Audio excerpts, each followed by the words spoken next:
President Donald Trump is set to take the main stage on the second day of the NATO Summit in The Hague, Netherlands, offering a surprisingly cordial tone toward the alliance he has long criticized. The president is scheduled to meet with NATO Secretary General Mark Rutte and other world leaders before holding a press conference. Trump also said he will probably greet Ukrainian President Volodymyr Zelensky, who is attending the summit amid his ongoing push for Ukraine to join NATO. In text messages shared by Trump, Rutte congratulated him for making Europe pay in a big way through a new 5% defense spending target, and for brokering an end to the recent conflict between Israel and Iran. Congratulations, and thank you for your decisive action on Iran. That was truly extraordinary, and something no one else dared to do, Rutte wrote as Trump flew toward the summit. It makes us all safer. Israel and Iran entered into a U.S.-brokered ceasefire on Tuesday that almost fell apart, though Israel called off its counterattack at Trump's urging. "You are flying into another big success in The Hague this evening," Rutte added, referencing the new agreement for NATO members to increase defense spending to 5% of GDP. NATO allies first agreed in 2006 to spend 2% of GDP on defense, a goal many failed to meet for years.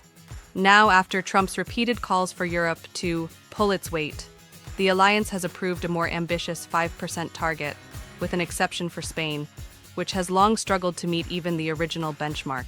The new figure breaks down into 3.5% for core defense spending and 1.5% for related infrastructure, including cyber warfare and intelligence. NATO ambassadors agreed on the compromise text Sunday. For most allies, the target marks a significant leap. Poland currently leads all member states with 4.1% of GDP going toward defense. The U.S. stands at 3.4%.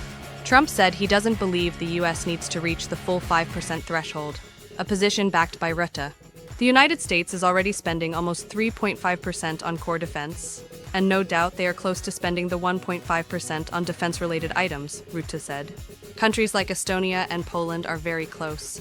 For many others, it will still be a long road ahead, but it's really important that we do this. He also called on defense industries, on both sides of the Atlantic, to ramp up production. "It is simply unthinkable that Russia, with an economy 25 times smaller than NATO's, should be able to outproduce and outgun us," Rutte said Tuesday. He urged Europe, "Make your defenses so strong that no one dares to attack you." Despite the progress, Trump cast fresh doubt on whether the U.S. would abide by NATO's cornerstone mutual defense clause, Article 5, which obligates members to defend one another in the event of an attack. "It depends on your definition," Trump said, when asked if he would honor the commitment.